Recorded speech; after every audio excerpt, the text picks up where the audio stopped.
So this is the story of the 522nd Field Artillery. They were part of the 442nd Regimental Combat Team, which was created on February 1st, 1943, with permission of the Secretary of War, Harry Stimson. And I should tell you one other story, since we're going on tape and people are going to watch this. Maybe I'll tell you more than you needed to know. And there'll be a test, by the way, afterwards, so hope you're taking good notes.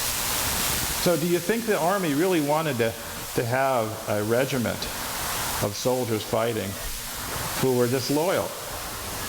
By the way, when the evacuation took place, the U.S. government ruled that Japanese Americans were ineligible for military service in World War II. Did you know that? And they rated them by the draft board 4F, which was enemy alien, unavailable for the draft. So you basically had about 80,000 Japanese Americans on the West Coast who were American citizens, now being called non-aliens. That's a euphemism for we don't want you, and you're an enemy alien, or we don't want you in the service. And I remember a lot of Niseis going to recruiting offices, both here in Hawaii and on the mainland, and saying, we don't want you, you're 4F. And some of them were 4C, enemy alien. They were lawyers, some of them were professionals. But that second, the Issei generation in Hawaii and in California, because they weren't citizens, were essentially powerless. They could not challenge the laws. The Niseis, that generation, were in their late teens and early 20s, and they were essentially inexperienced. Had this been 5 or 6 or 10 years later, they may have been able to fight it. And a lot of young people say to me, why didn't they fight? Why didn't they protest? Why didn't they just refuse to go? And I said the times were different. If they didn't go, there could have been deadly force. And I always say if there'd been a resistance to going into the camps, the history of Japanese in America and on the West Coast would have been completely different. So when the Army says, you're going, you go, and they had Mike Masaoka engineer it, and by the way, for the rest of his life, he was seen as the betrayer of Japanese Americans. He betrayed them by not resisting, by not telling the truth. So I knew him very, very dearly as a man who was burdened of having this collective guilt of having told his people to go. And when they had time to think about it in the camps, he said, you betrayed us. Why didn't you stand up? And he never answered back. He never really told them that he was threatened. But here's another story that almost nobody knows. So the backdrop to this is Mike said to John J. McCloy, he said, all right, you put us in prison camps and we obeyed you. We want you to know that if you put us in because you really think there's a threat, we'll accept that. But if there's any other reason we find out later, then we'll be very mad at you. And they did find out later that there was an ulterior and a completely dishonorable motive. But he said, give us one favor to pay me back. And they said, what is that? And almost even the veterans don't know this. And the only citation of this story is in Mike's autobiography. He said to John J. McCloy, give us the opportunity to fight for our country and to prove that this didn't need to happen. And John J. McCloy says, you know what? Yes, I'll try to get the government to reverse the 4C enemy alien ruling so that you can actually go into the service, and we'll try to create a ruling that Japanese Americans can serve in the war. But we're going to spread you all over the place when you're going to serve in various units. We don't want a concentration of Japanese Americans anywhere. Mike says, that's not going to work. We have to fight together. And we want you to give us a good assignment so we can prove ourselves. So McCloy says, that's probably going to be impossible. So John J. McCloy wrote a staffing paper. And the staffing paper said, should we create a all-segregated Japanese-American unit to fight in World War II? And he staffed it to Marshall, the Chief of Staff, even to Eisenhower, and to the other generals. And you know what the answer was? If you were a general, what would you have said? Create an all-Japanese-American unit? Everybody said no, bad idea. And why would that be a bad idea? The idea is if you created a regiment, they fought together, and what if they did good? What if they were patriotic? Would that prove that the whole internment was wrong-headed and wrong-sided? And that's exactly what happened. So they staffed the paper, there was a disagreement. McCloy and Stimson, who were having a change of heart, said, okay, we'll create it. And they overruled Eisenhower and Marshall, and they created the 100th Infantry Battalion here in Hawaii and the 442nd Regiment against the wishes of the high command of the U.S. Army. So the 442nd was the most decorated unit in the 240-year history of America. They won 52 Distinguished Service Crosses, 21 Medals of Honor, more than 2,000 Silver Stars, 5,600 Bronze Stars, and thousands of oak leaf clusters. Most decorated unit. You could have a division which is 5 times the size of a regiment serving in 10 wars, and you wouldn't have 22 Medals of Honor. You might have 1 or 2 Medals of Honor per war, but not 22. And by the way, those 22 Medals of Honor weren't given out until the late 1980s. Only one was given retrospective after the war. The Army realized that there was discrimination, and they evaluated the wartime record, and they upgraded 22 of the Medals of Honor, 2 of the Distinguished Service Cross to the Medal of Honor. You know, and when I did this exhibit. This exhibit that you see here, by the way, has traveled to about 12 museums all over the world. It's been in 6 cities in Germany. It was in Washington, D.C., in the U.S. Capitol. This exhibit was in the United States Capitol in the rotunda of the Cannon House office building. This exhibit was in 6 of the cities in Germany where Japanese Americans had been part of the liberation of the Dachau Death March. This exhibit was opened. Our first showing of the exhibit was on May 2nd, 1983, in Israel, in the State Holocaust Museum in Israel. So how did that happen? So let me tell you how this exhibit came into being, and how did we wind up in Israel, and how did we become the guests of honor of the State of Israel for the annual celebration of the Holocaust Day. Japanese Americans were honored as liberators by the United States Army, by the State of Israel, by the Dachau Museum. How did this all come about? A very interesting story. I think this story is almost as interesting as the story of how they were liberators in Europe.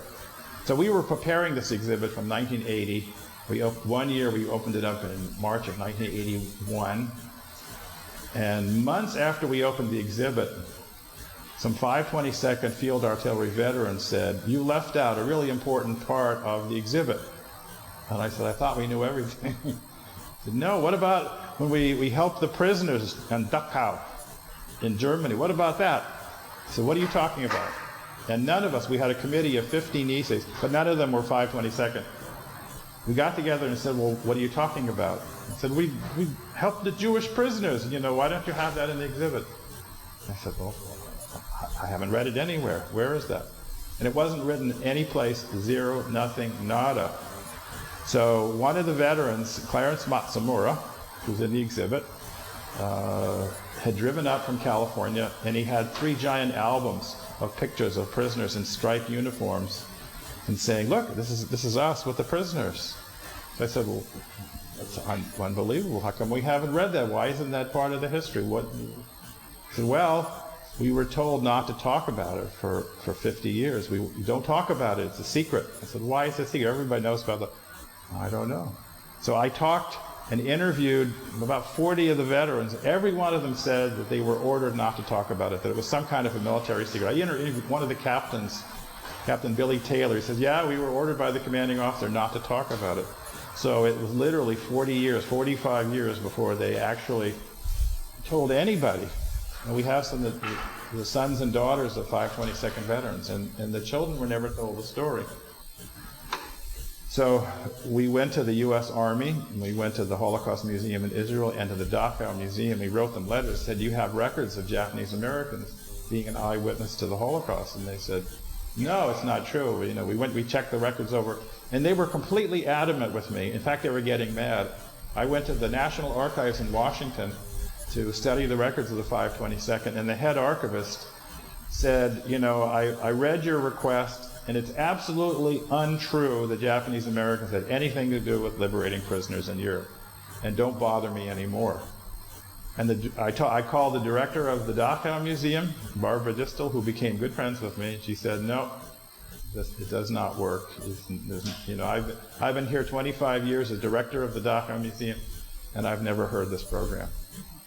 So how can this happen? How can this important event, and particularly because people of an oppressed minority, both here in Hawaii and in the mainland, are eyewitnesses to an important event in liberating prisoners, and it doesn't make history. So I wanted to see if there were any survivors living who were actually helped by the Niseis. So my parents at that time were living in Jerusalem, and I called them up and I said, put an ad in the Jerusalem Post, which is the English-speaking newspaper in Israel. It's the main English-speaking, and put an ad. And the editors thought it was an interesting story, so they actually did a news article. The news article said, if there's anybody out there who was liberated from the U.S. Army, and they were Oriental men. I didn't say Japanese, they were Oriental men with funny faces that helped anybody out there. Would you come forward and talk? And we had the phone number of my parents, and I flew to Israel, and I had 50 phone calls from Jewish survivors who said, absolutely. We were saved by them. We owe our lives to them. Who are you? What are you? We'd love to know about who they were after all these years. So I said, fantastic. So what we did is we went to all the Niseis, and we put together a tour of 30 Niseis and their wives and families, and we flew to Israel to have a reunion with the actual Jews that they liberated. And this exhibit that you'll be giving a tour was the exhibit that came to Israel. And it was shown in the main gallery of the Holocaust Museum in Israel. Because once we were able to determine these Jewish survivors, they then went to the director of the museum, of the Holocaust Museum, and said, this is a true story. So it began to turn around. So we had to fight the army, we had to fight the Dachau Museum. But once we had the Holocaust survivors with their eyewitness testimony, everything fell into place. So we opened this exhibit on May 2nd, 1983, in the Yad Vashem Museum in Israel. And I'm going to cry when I tell you this story.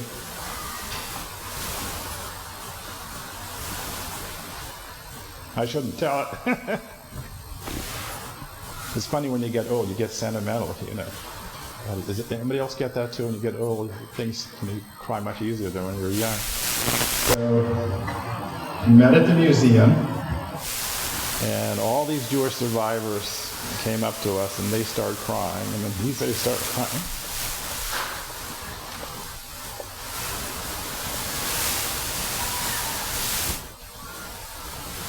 And we thought about it, and it was May 2nd.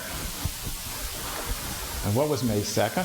That was the exact day that the event had happened that we're going to talk about in this exhibit, the liberation of the Dachau Death March. So it was 47 years to the day that they had met. So what had happened? So we're talking about the liberation of Dachau.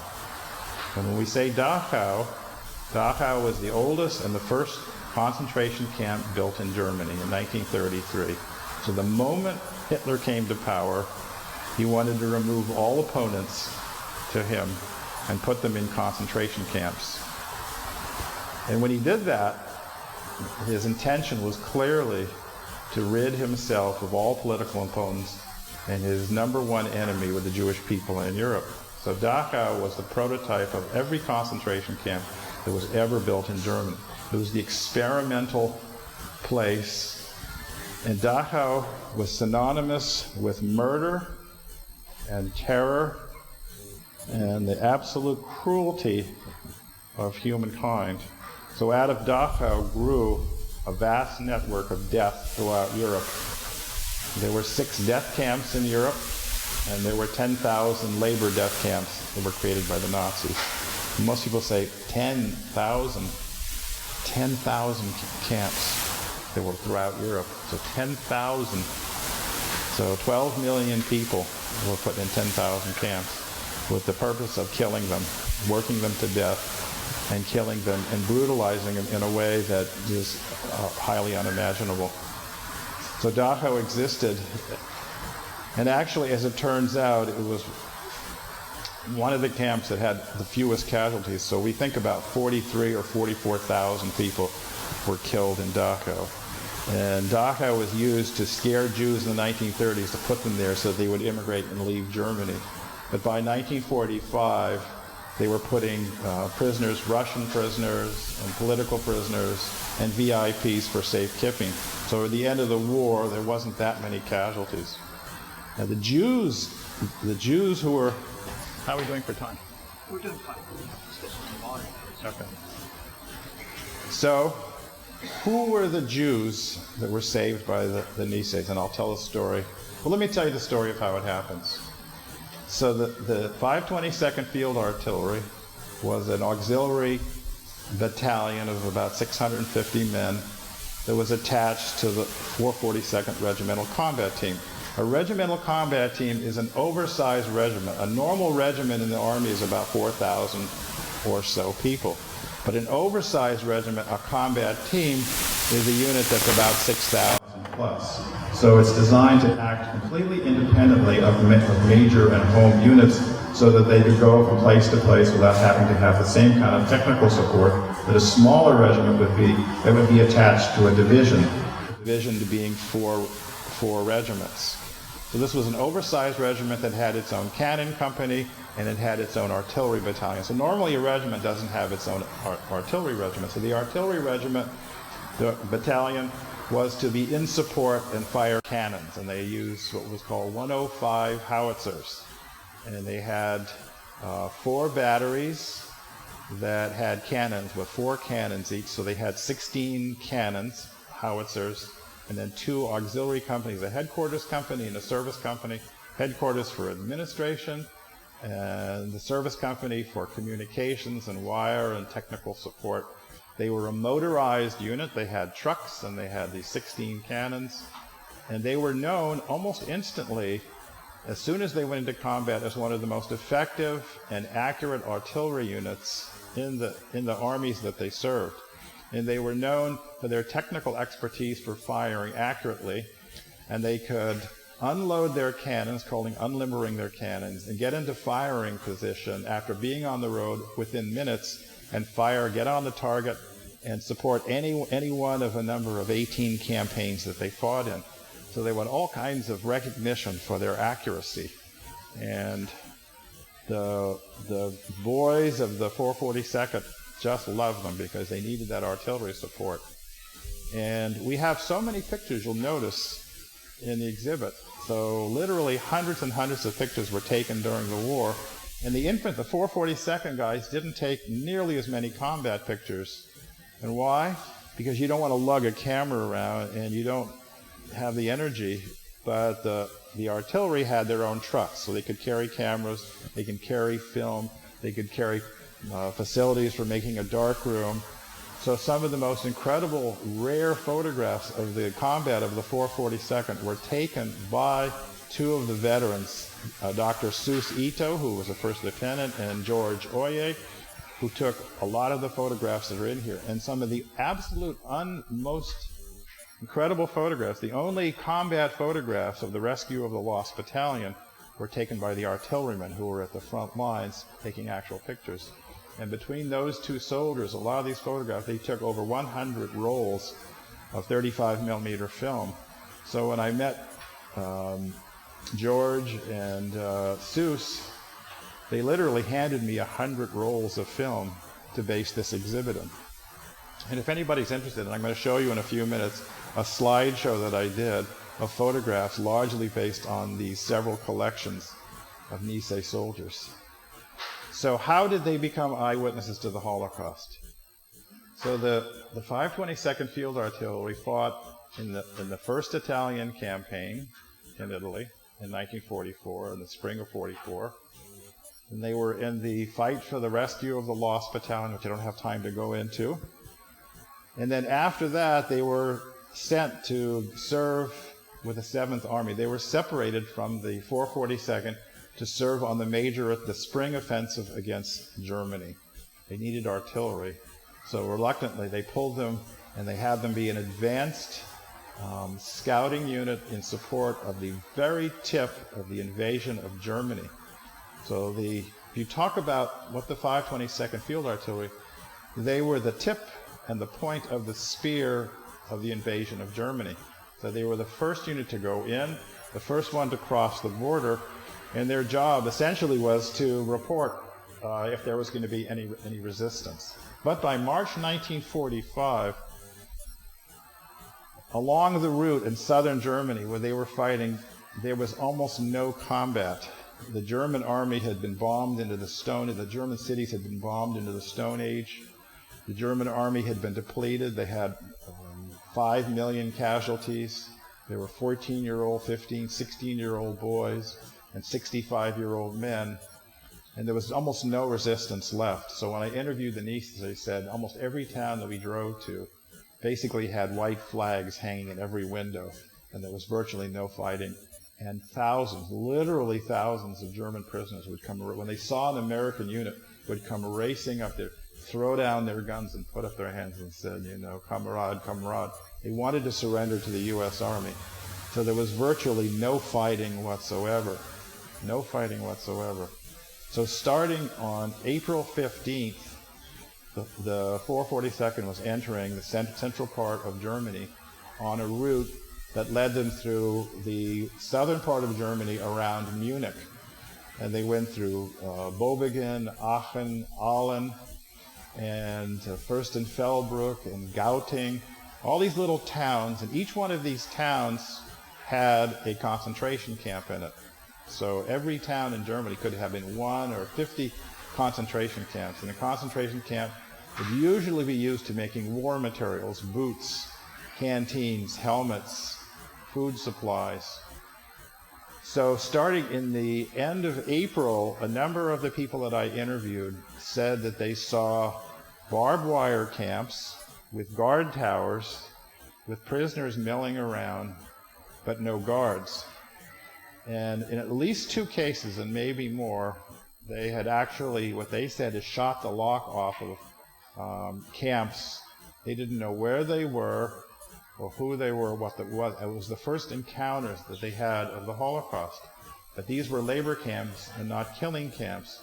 But they saw the skinny prisoners and were completely horrified at the condition.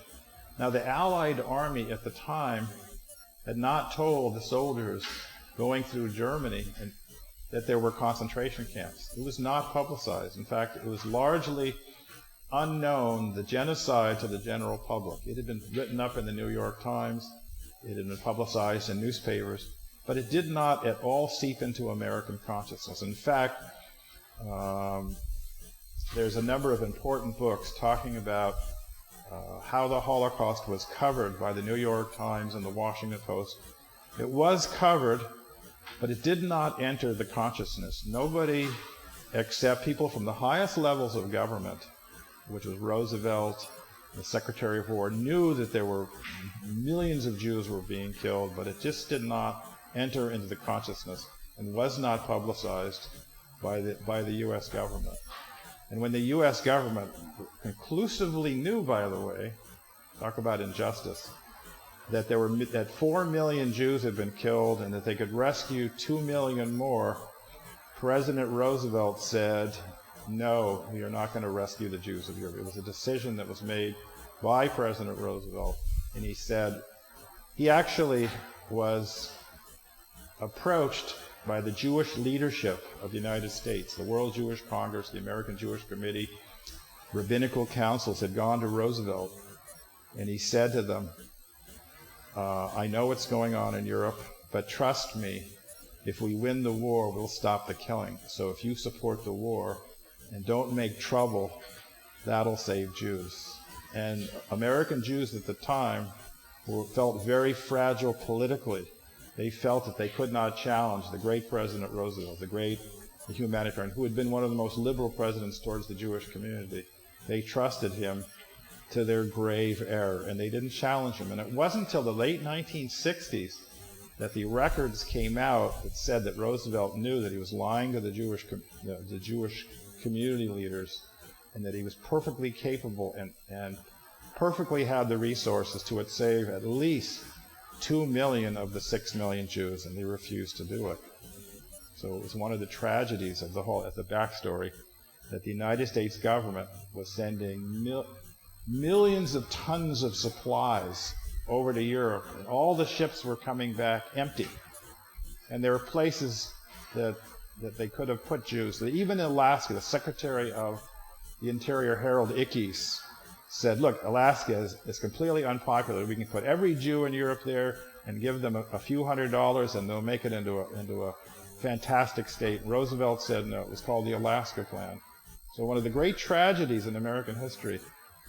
And our Jewish love for Roosevelt diminished in 1969 when a book came out called While 6 Million Died. One of the absolute unnecessary tragedies. There was the means and there was the resources, but not the will. And it could have been made by one man. So for whatever that lays on the conscience of Roosevelt, it lays on him. But the GIs going throughout Europe did not know what they were going to encounter when they encountered the Holocaust. The first camp that was liberated, this picture here, and I'll show it to you later, is the picture of the first camp liberated by the Americans, which was April 15th, 1945, and it was called Ohrdruf. And Ohrdruf was north in the middle section of Germany. And the story was that they found about 3,000 bodies that were killed and burned on railroad tracks, about 3,000 bodies in a giant funeral party. It was a small concentration camp. And a Jewish major came upon the camp and lost his mind. And he got permission from his officer to call Eisenhower's headquarters.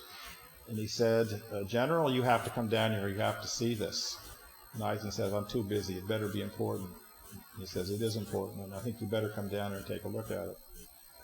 And Eisenhower came down, and in this picture, this is one of the iconic photographs of the Holocaust. It's an absolutely important photograph because this was a life-changing event in the closing days of the war. So there's a picture of Eisenhower standing in front with his hands behind his back, and to his left, to his right, is General Omar Bradley, and behind over his left shoulder is General Patton. So the three commanders of the Army, for the first time, are encountering a concentration camp with thousands of bodies. And Eisenhower went wild. He went absolutely mad. He blew his top, and he made a speech. And he said, I want every photographer in the Signal Corps to take pictures of every one of these places that are being liberated. And the Army took almost 20,000 photographs of the liberation of the concentration camps. They're in the National Archives. So what did Eisenhower said? If we didn't know what this war was about, now we do. Now we understand, the absolute evil of fascism and Hitler and his intent. And it was the first time that pictures were publicized in the United States, and the first flashbulb memory of the Holocaust began to happen. So the other thing that Eisenhower did is he forced every German civilian living in those towns, in Weimar, and Buchenwald, and Mauthausen, thousands of Germans, including the mayors, to march by the bodies and to walk through the concentration camps and to photo document. He says, I don't want anybody ever to say that this didn't happen. So what does that mean in terms of the Holocaust? So the vast majority of the pictures of the Holocaust, of the atrocities of the war, were taken by the American GIs and by the soldiers.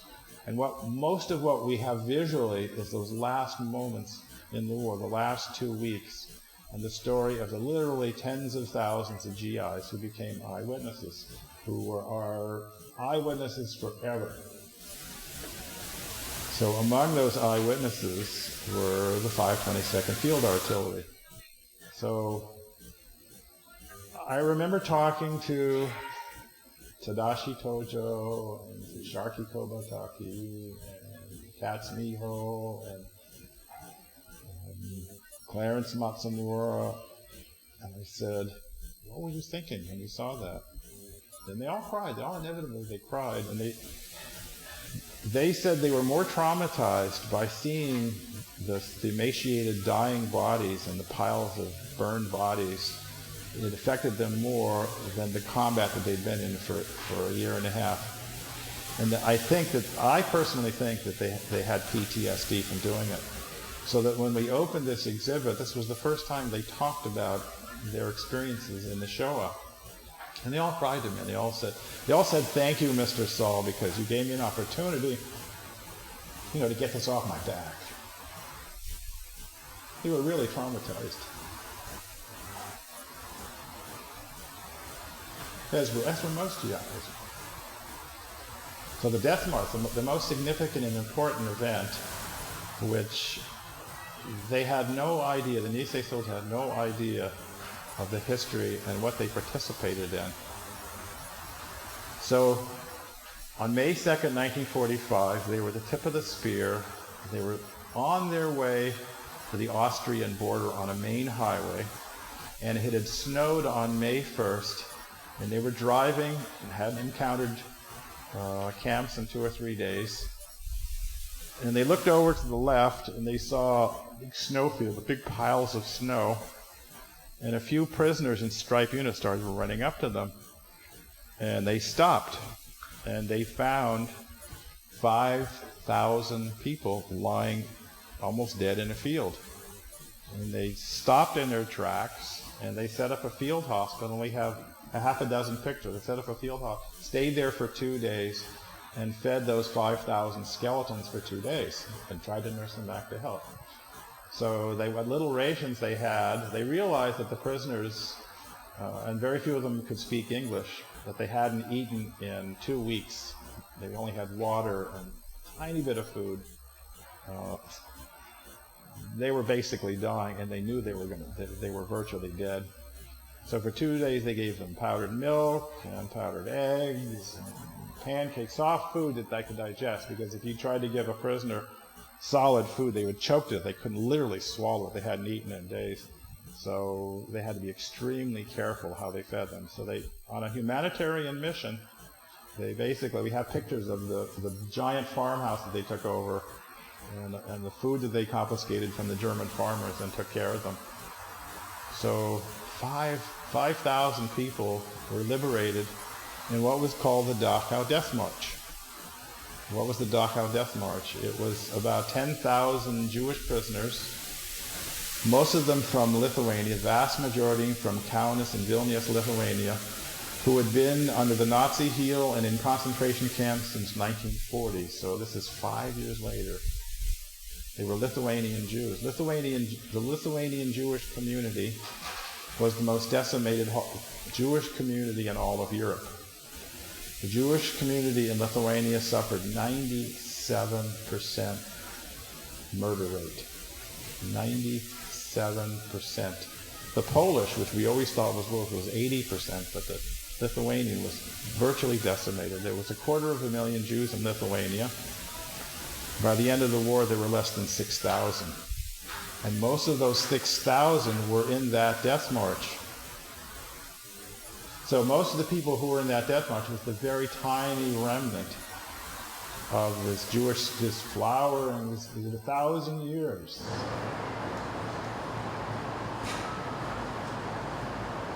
Of Jews in Lithuania.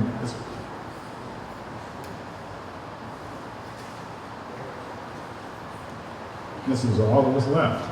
And the Niseis didn't know who these skeletons were. And we never really knew until we went to Israel and we heard their story for the first time.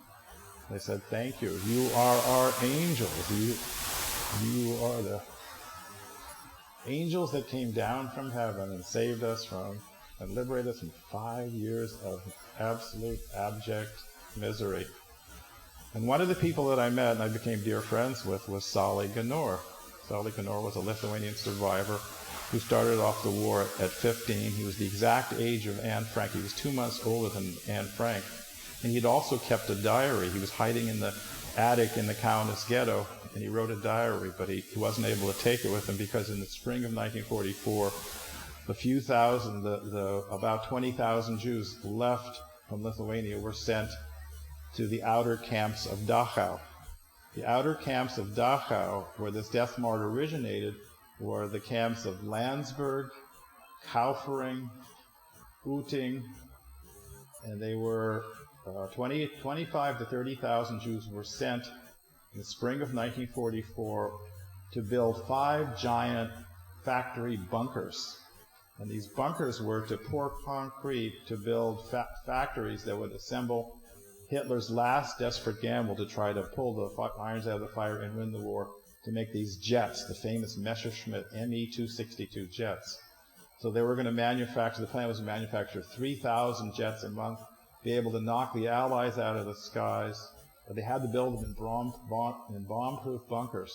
So these 25,000 Jews, for a year, were pouring tons and tons and tons of concrete. And in the year that they were there, 50% of them died. So over 15,000 people died. So by the middle of April, by April 26th, Heinrich Himmler knew that the jig was up, and he ordered all of his commanders in all of the camps to kill all the prisoners. And the order said, there are no eyewitnesses will be left. We're going to kill everybody. So throughout Europe, there were at least 50 giant death marches to move the Jews, mostly Jews, out of the concentration camps, move them away from the scene of the crime, and to kill them in remote areas. And the idea was that from these camps, these outer camps of Dachau, Landsberg, Kaufering, Uding, and Moldorf, they would march, took 2 days to march to the main camp of Dachau. And from there, they were marched for 5 days. And they had started out with about 10,000 prisoners. After marching for 5 or 6 days, half of them died. So they were down to 5,000 or 6,000. We don't know. But if you couldn't march, you couldn't walk, you were shot, or you were beaten to death by the SS guards. So when the Nices came upon this group of 5,000 to 6,000 people, it was in a little town called Wackerschen, which is a dot, which is a little tiny population, probably 30 people. It's a little farming village, tiny, tiny village, about 50 miles from the Austrian border. And the 522nd just happened to be driving by, but the night before, the German guards had begun to murder and fulfill their order in killing all these last surviving Jews of Lithuania. But the Allied army was coming, and they knew it, and the German guards ran away late that night, and the Jewish prisoners didn't know what happened. They were hiding in the snow, holding on to life by a thread, by a tiny little thread. And the Nices came up, and they looked up, and they saw that the white stars on their vehicles, they knew it was the U.S. Army. It's not red stars, it wasn't the Russian Army. It was the answer to 5 years of prayer. And they said, you are the angels. So when we met them, Sali Ganor said to me, you know, I was a child, I wrote a diary, you know, about this. And he says, well, I'd love to read it. He says, well, I had to throw it away. I couldn't take it with me to Dachau. I said to him, why don't you rewrite it or recreate it from the mind of a 15-year-old? And he did. He took 2 years and he wrote an autobiography, which is going to tell you all the stuff that I'm telling you. And he wrote a book called Light One Candle, and I want you all to read it. That is your assignment. So the book is in paperback. It's available for Amazon for $16. Light One Candle. It is a magnificent book. Right, Phyllis? Right, Glenn? It is the story encapsulated in one book, the story of how the Nices rescued these 5,000 to 6,000 people, the remnants of of once mighty civilization that died. So read it, and then there'll be a test on the book. Amazon. Light One Candle, a child's diary from Lithuania to Jerusalem. Nasali is still alive. He's 88 years old. And he presents his greeting, and if you give me your email, I'll email you some chapters of his book and a poem that he wrote to his loving liberators. And so the Niseis are mad at me, and some people are mad at me for doing this exhibit. And they said, why? He says, well, Mr. Saul, you're calling us liberators. We didn't do nothing. It wasn't nothing. Well, I said, ask the Jewish survivors. So it was something. And they will forever be part of history. So in 1993, in April, the end of April 1993, the U.S. Holocaust Memorial Museum opened in Washington, D.C. And the day before it opened, it had a big parade of liberators at Arlington Cemetery at the amphitheater. And I was honored to bring some Nisei veterans to be honored as liberators. And that's the magnificent story that was lost, for 47 years, That just shows you how fragile history is, And they finally put the two stories together of the Nisei soldiers and their survivors. And they've been lifelong friends since. We were happy to present this. And I want to thank Glenn Goya and Wes Taguchi. Would you come forward? And Phyllis Hironaka, who are the coordinators of this exhibit. And I've had this magnificent exhibit, which has been around the world. I'm donating to the Nisei Veterans Legacy Center in the hopes that they will continue to preserve, and thank the rabbi and Temple Emanu-El for giving us a venue to show this exhibit, this lost bit of Americana. And there's so few of our Nisei boys left, and I hope that they're finally written into history. And even though they're modest, they say it was no big thing. It was a big thing, all those tens of thousands of American GIs who liberated those poor skeletons, liberated Europe, and saved our bacon, and saved the world. So I always say the Niseis from Hawaii were the greatest generation within the greatest generation. Thanks for coming, and thanks for being greeters.